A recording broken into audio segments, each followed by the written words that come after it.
Watching Arsenal is like watching Netflix. You always wait for the next season. You already know the score. You probably felt it in your chest the moment that second goal went in. 2-1 at home to Bournemouth on a day when 3 points would have sent a real message to the rest of the Premier League. Instead, Arsenal handed Bournemouth 3 of the most damaging points of the entire season. And somewhere out there, Patrice Evra is watching his TV, nodding slowly and saying the words he has said so many times before. Watching Arsenal is like watching Netflix. You always wait for the next season. Go on then. Tell us he is wrong, because right now, on April 11th, 2026, it is very hard to argue with the man. And that is what hurts the most. Not just the result, not just the performance, but the fact that Evra has been saying this for years, and Arsenal keep giving him fresh material to work with. Today was another episode. Another dramatic chapter in a story that never seems to reach its ending. So let us sit down together as a community, as Gooners who love this club deeply, and talk honestly about what happened today, what it means, and where we go from here. How did we even get here? Let us rewind to the start of the day. Arsenal were top of the Premier League, top, with a genuine chance to put serious distance between themselves and the chasing pack. A home game against Bournemouth, a team fighting their own battles near the bottom half of the table. On paper, this was the kind of game Arsenal needed to win to show the rest of the country that this time it is different. This time they mean it. The atmosphere at the Emirates was tense from the beginning.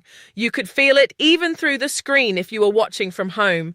This was not the loose, confident energy of a team that believes in itself. This was tight shoulders and nervous energy. And as we have seen so many times before, when Arsenal are tense, things go wrong. The first goal came from a moment that will haunt the club for days. Ben White was caught out by a ball played in behind him. That opened the door for Eli Jr. Krupi to ghost in at the far post. William Saliba had a hand in it too, his deflection of the cross allowing Krupi to tap home. 1-0 to Bournemouth, and the Emirates went quiet. Now here is a question for you, Bella Gooner TV family.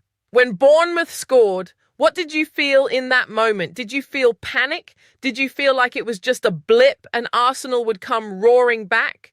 Or did you feel that familiar, horrible, sinking feeling that something really bad was about to happen? Drop your honest answer in the comments. We want to know. The penalty, the equaliser, the false hope to Arsenal's credit, they did respond. Gabriel won a penalty after Christie's arm struck the ball, and up stepped Victor Gyökeres to do what he does best. Cool, calm, no fuss. He struck it into the back of the net, and that was his 18th goal of the season. The Emirates breathed again. 1-1 going into half-time. Difficult first half, but still in the game, still a chance to go and win it. And honestly, at halftime, most of us probably thought Arsenal would find a way. They usually do at home. Arteta would make his changes, the players would find another gear, and by the 80th minute, Arsenal would be celebrating a vital 3 points. That is not what happened. Instead, the second half was even worse than the first. Gabriel, who had actually looked solid in the opening 45 minutes and made some important blocks, then gave the ball away in his own territory. That loose pass in a dangerous area gave Bournemouth exactly the opening they needed. Alex Scott received the ball, took a touch to steady himself, and rifled it past David Raya. 2-1 to Bournemouth. The goal was brilliant from Scott's point of view, but from an Arsenal perspective, it was completely avoidable. You simply cannot give the ball away like that in your own half when you are level in a title six-pointer. That is not a mistake a title-winning team makes consistently. The player ratings. Tell a brutal story. Let us talk about the individual performances because they paint a really clear picture of what went wrong today. David Raya got a 2 out of 10. 2. The goalkeeper produced some genuinely baffling moments, including one pass that could have resulted in a Bournemouth goal all on its own. The Arsenal fans in the stadium were visibly frustrated with him, and honestly, who can blame them? Ben White also got a 2.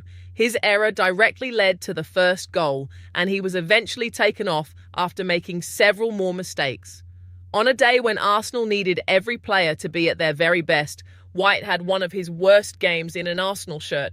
Martin Zubimendi, who has looked so composed and intelligent for most of the season, was also handed a 2 out of 10. The usually reliable midfielder had the crowd on edge with wayward pass after wayward pass. Even Victor Gyökeres was reportedly frustrated with him at one point for not releasing the ball at the right moment. That tells you everything. When your own striker is visibly annoyed at your midfielder during the most important stretch of the season, something has gone badly wrong. Noni Madueke got a 2, Gabriel Martinelli got a 2. Both wingers were unable to get the better of their defenders, both failed to create anything meaningful, and both were substituted off without making any real impact. So that is 5 players rated 2 out of 10 in the same match. 5, in a game that could define the entire season. Now contrast all of that with Victor Gyökeres. 6 out of 10, the only player who came anywhere close to earning real praise. He took his penalty brilliantly, he worked hard throughout, and by the end of the match, he had a genuine chance to rescue a point, but could not find the net. He was clearly the best player on the pitch for Arsenal today, which is actually a sad reflection on the team performance when you think about it. Here is another question for the Bella Gooner TV community. Which player disappointed you the most today and why? Was it Raya with his risky distribution? Was it Zubimendi losing his composure? Or do you think the blame should sit elsewhere? Let us hear your opinions. What Arteta said afterwards? Mikel Arteta faced the media after the final whistle, and he did not hide. He did not deflect or make excuses. But there was a heaviness in his words that was hard to ignore. When asked about tiredness and the demanding schedule, Arteta said he did not want to talk about excuses. He acknowledged the context and the scenario, but said the players need to embrace the opportunity rather than feel the weight of it. He specifically said he has not seen the level of enjoyment he expects from his team, which is a really interesting thing for a manager to say publicly. It suggests the pressure has got into the dressing room. It suggests the players are playing tight and cautious rather than with the freedom and confidence that took them to the top of the league in the first place. When asked what Arsenal need now, Arteta was direct. He said they need everyone fit and available. He said the players who are out need to come back, and the ones who are available need to stand up and embrace the challenge. On the injury front, there is still no update on Bukayo Saka or on Martin, which is really concerning given how much Arsenal rely on Saka, in particular, to unlock defences and create danger down the right side. And when asked about the tension between the fans and the team during the game, Arteta acknowledged it with a kind of quiet understanding. He said the emotion from the fans comes from the right place. He did not get defensive about it. He understood it. What do you think of how Arteta handled things today? Do you believe in him to turn this around, or are you starting to have doubts? Be honest with us in the comments. This is a safe space. What does this mean for the title race? Let us be straightforward about what this result actually means. Arsenal were top of the Premier League going into today. They still may be top depending on Manchester City's results, but the gap has been cut, or City have been handed a massive psychological gift. The title race, which felt like it was slowly tilting in Arsenal's favour, has just been blown wide open again. There are only a handful of games left in the season. Every single one of them now feels like a must-win. There is no room to drop more points. There is no margin for another performance like today. And the reality is that Arsenal have some really tough fixtures still to come. The question that every single Arsenal fan is now asking is the same question they have been asking for the past few years. Can this squad actually do it? Can they handle the pressure when it truly matters?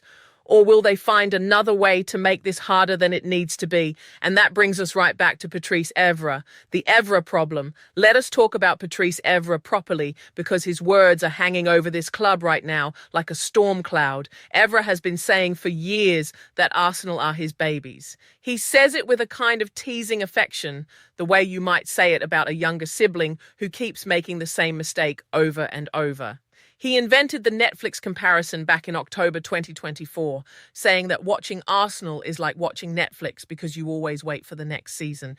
He has repeated it multiple times since then, most recently in March and April 2026. In March 2026, Evra said that while he hopes Arsenal win the league, he would not be surprised if they bottle it again. He questioned whether Arsenal can handle the pressure when the finish line is within sight. He has also been critical of Arsenal fans, calling them delusional for always shifting focus to transfers and the next season the moment a campaign ends. He said the fans are the real problem.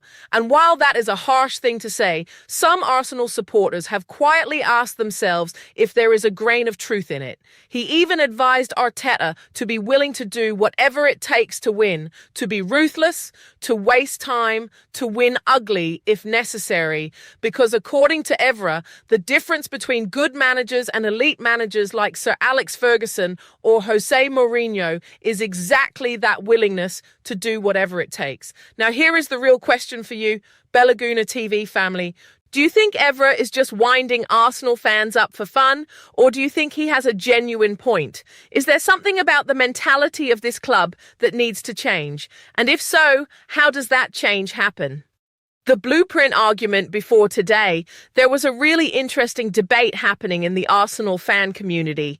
Some supporters were frustrated with the style of play under Arteta this season. They felt it had become too cautious, too structured, too defensive. Where was the flowing football from earlier in the project? Where was the attacking freedom? But there was a counter-argument too, and it was a fair one. Arsenal were top of the league. The approach was working. Clean sheets, controlled wins, managing games. Not always beautiful, but effective. The argument was that Arteta was deliberately keeping something in reserve. That the team was playing within itself, prioritizing stability and game management over flair. Because in a title race, consistency matters more than spectacle. The theory was that once Arsenal win the title, once that psychological barrier is broken, the style will evolve again. The players will relax, the pressure will lift, and a more expressive, exciting version of Arsenal will emerge. Historically, there is evidence for this idea. Many title-winning teams have gone through phases where structure takes priority over entertainment. They win ugly for a period, they get over the line, and then everything loosens up. The question today is whether that blueprint is still intact. Can you talk about playing within yourself when you lose 2-1 at home to Bournemouth? Can you talk about managing games when 5 players score 2 out of 10 in the same match? What do you think, Gooners? Is the blueprint still valid, or has today exposed something deeper? Leave your thoughts below. The young players and the substitutes one small positive from today, and we want to acknowledge it because this community has always been fair, was the performance of Max Daumann when he came off the bench. Daumann came on and looked lively. He was energetic, he wanted the ball, and he gave Arsenal something different going forward. The fact that a young player had to come on in such a high-stakes moment says a lot about Arsenal's injury problems right now, but Daumann himself should be praised for his attitude and effort. Eberechi Eze also came on, but was unable to have any more impact than Kai Havertz had managed before him. Leandro Trossard made a crucial last-ditch defensive block, which could have been very important, though he too struggled to make things happen going forward. The substitutions were a reflection of the broader problem. Arsenal are stretched. They need people back fit. They need Saka. They need everyone available and firing. Where do Arsenal go from here? This is the hardest question of all, and there is no easy answer. Arsenal still have games to play. They are still in the title race. Nothing is finished. The fat lady has not sung. All of those things are true. But the mental challenge is enormous now. After a defeat like this, at home, in a game you were expected to win. The psychology of the dressing room becomes everything. How players respond in training this week, how Arteta gets his message across, how the senior players lead within the group. Those things will matter just as much as tactics and formations. Arteta talked about needing everyone to stand up and embrace the challenge. He talked about doing the same things for 9 months that took them to the top of the table. He believes in his squad. He has to believe in his squad. That is what managers do. And we as fans have to decide what we believe too. Not just whether Arsenal can win the title this season, but whether this group of players has what it takes to finally break through that psychological wall and prove every single doubter, including Patrice Evra, completely wrong. Because imagine that moment. Imagine Arsenal winning the Premier League title. Imagine what that does to the dressing room, to the fan base, to the club's identity. Imagine Arteta lifting that trophy. Imagine Gyökeres, Martinelli, Rice, Saliba, all of them celebrating something that has been missing from this club for so long. That possibility still exists. It is still alive. Just about. Outro. Today hurt. There is no point pretending otherwise. It hurt because of the result. It hurt because of the performance. And it hurt because of what it might mean for the title race. The Emirates was tense. The players looked heavy. And Arteta himself admitted the joy was missing from the team's play. Patrice Evra is already somewhere composing his next Netflix joke. And right now, we cannot even be angry about it because deep down we know he has earned the right to say it. But here is what we also know. This Arsenal squad is good enough. This manager is good enough. The players who showed us for 9 months why they deserve to be top of the league are still the same players. One bad day does not erase 9 good months. What happens next is the story that matters, not just for the title race, but for the identity of this football club. Can Arsenal prove that they are different this time? Can they stand up in the most pressure-filled final weeks of a season and show everyone, including themselves, that they belong at the very top? We want to hear from you, Bella Gooner TV family. How are you feeling right now? Where does your head go after a result like this? Are you still believing, or is that little voice of doubt getting louder? And most importantly, what do you think Arsenal need to do differently in the weeks ahead? Drop everything in the comments. This is our space. This is where we talk about it honestly and together, because that is what this community is for. Not just the good days, but especially the hard ones. We are Arsenal. That does not change. Now let us see what this team is really made of. Up the Gunners.